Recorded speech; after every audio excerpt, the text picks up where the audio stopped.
Assalamualaikum warahmatullahi wabarakatuh. Bertemu lagi di channel Kujang Journey. Video kali ini saya akan membahas atau membagikan pengetahuan terkait risiko pekerjaan pada pembangunan apartemen. Ini bisa juga jadi referensi buat skripsi teman-teman, khususnya di bidang teknik sipil. Nah, teman-teman, ini kita jadi dengan mengikuti video ini, maka nanti teman-teman akan tahu risiko pekerjaan yang paling tinggi itu apa sih yang berbahaya pada proses pembangunan pada apartemen. Nah, penelitian ini dimulai karena banyaknya masalah keselamatan dan kesehatan kerja secara umum di Indonesia itu masih terabaikan. Data BPS sendiri meningkat, jumlah tenaga kerja di konstruksi itu meningkat, kecelakaannya itu hampir 2 kali lipat pada tahun 2015. Nah, itu juga selain itu sektor konstruksi juga dianggap salah sektor paling beresiko tinggi terhadap kecelakaan kerja. Ini sumbernya dari BPJS Ketenagakerjaan. Paling tidak 30 kasus kecelakaan kerja terjadi di sektor konstruksi.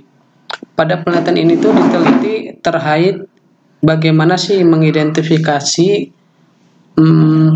pada pekerjaan pembangunan apartemen itu sendiri dengan menggunakan metode matriks penilaian risiko. Nah, nanti kita bahas detailnya seperti apa pada slide berikutnya. Nah, nanti itu di endingnya ketahuan tuh bahwa pekerjaan yang paling beresiko itu yaitu pada pekerjaan bongkar pasang scaffolding. Sedangkan pekerjaan yang paling rendah risikonya itu hanya terkena debu dan kotoran pada pekerjaan lifting material menggunakan tower crane. Nah, ini pendahuluannya ya teman-teman, yang tadi masalah kecelakaan kerja di sektor konstruksi yang tiap tahun tuh makin meningkat, sehingga ini perlu menjadi perhatian bagi para stakeholder atau para pemangku kepentingan dalam pekerjaan sektor konstruksi itu sendiri. Nah, untuk menerapkan untuk meneliti hal tersebut dilakukannya itu kita tentukan dulu konteksnya apa, lalu kita identifikasi, lalu kita nilai, analisis, dan akhirnya mitigasi ya. Nah, ini cara untuk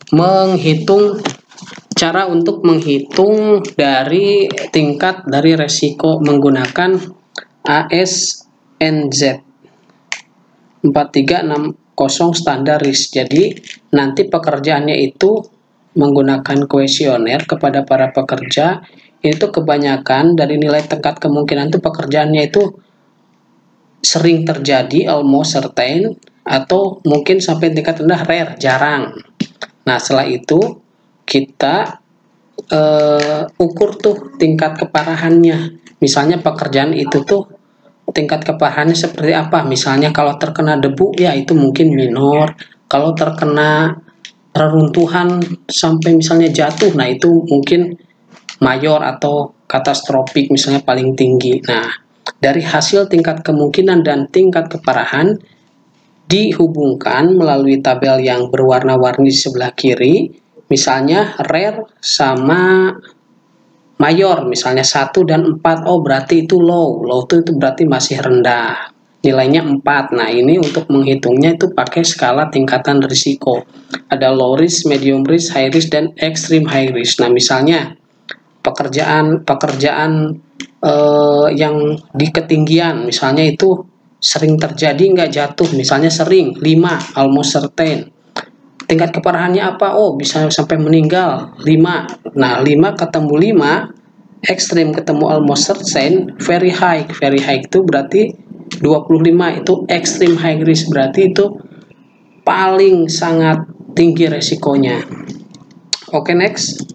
Nah, ini cara melakukan penelitian terhadap pekerjaan apa sih kita urutkan pembangunan apartemen itu yang paling tinggi resikonya sampai rendah. Kita mulai dari kerangka penelitian seperti apa, lalu kita penentuan pengumpulan datanya, ada data primer melalui kuesioner dan wawancara kepada para pekerja di lapangan.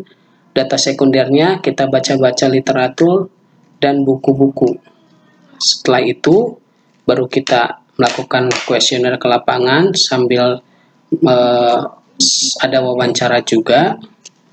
Kita mendapatkan bimbingan proyek di sana, baru kita analisis, kita hasilnya seperti apa, kesimpulan saran, nah baru selesai. Oke, lanjut. Nah, ini saya lanjut ke hasil penelitiannya.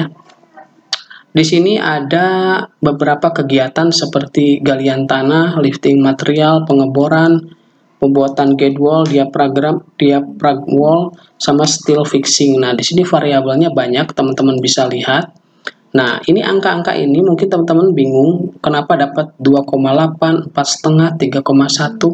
Itu berdasarkan dari hasil rata-rata dari hasil kuesioner itu sendiri, dan tidak mungkin saya tampilkan di sini. Ini hanya ringkasan besarnya. Cuma polanya itu jelas. Jadi rata-rata peluangnya itu yang tadi di sini nilai tingkat kemungkinan. Nah, untuk dampaknya itu tingkat keparahan. Nanti dikalikan, nah risikonya ketemu angka, masuknya di sini. Skala tingkatan risikonya masuknya yang mana. Nah, penggolongan matriks risikonya yang di deskripsi itu, dari mulai high risk, medium risk, low risk, atau extreme high risk. Nah, ini beberapanya mungkin teman-teman bisa sambil jalan kita lihat. Banyak pekerjaan pembangunan apartemen detail di sini, kita bisa lihat baca satu-satu sampai instalasi plumbing, listrik, dan lain-lain. Nah, ini kesimpulannya teman-teman, akhirnya itu manajemen ini diketahui indeks risiko tertinggi itu variabel pekerja jatuh dari ketinggian pada bongkar pasang scaffolding. Ini yang paling resikonya sangat tinggi dan berbahaya. Nah, makanya diperlukanlah kesadaran dan kehati-hatian dari para pekerja dan para manajemen untuk memakai APD sama menerapkan tingkat pengawasan pada pelaksanaan pekerjaan. Nah, yang paling terendah itu apa? Yaitu variabel pekerja terkena debu dan kotoran. Nah, itu memang kalau debu dan kotoran memang kemungkinan tidak terlalu tinggi resikonya. Tapi itu perlu tetap diwaspadai dengan penggunaan APD juga. APD itu alat pelindung diri. Oke, nah ini sarannya teman-teman. Terdapat saran bagi para pelaksana kontraktor di lapangan, yaitu agar pekerja kontraktor secara keseluruhan sebaiknya memahami dan mengikuti aturan K3 yang ada, seperti penggunaan APD secara terus-menerus apabila berada di lingkungan proyek. Jadi kadang mungkin beberapa orang menyepelekan, udah biasa. Nah itu jangan sekali-kali seperti itu, karena itu takutnya menjadi kebiasaan, dan kalau misalnya terkena musibah itu akan sangat fatal sekali. Oke, terima kasih teman-teman terkait pembahasan kali ini terkait identifikasi risiko K3 pada pembangunan apartemen.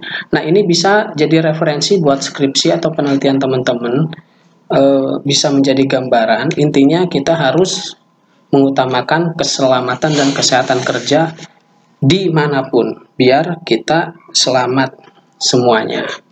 Oke teman-teman, terima kasih sudah melihat video ini. Sampai jumpa di video selanjutnya. Wassalamualaikum warahmatullahi wabarakatuh.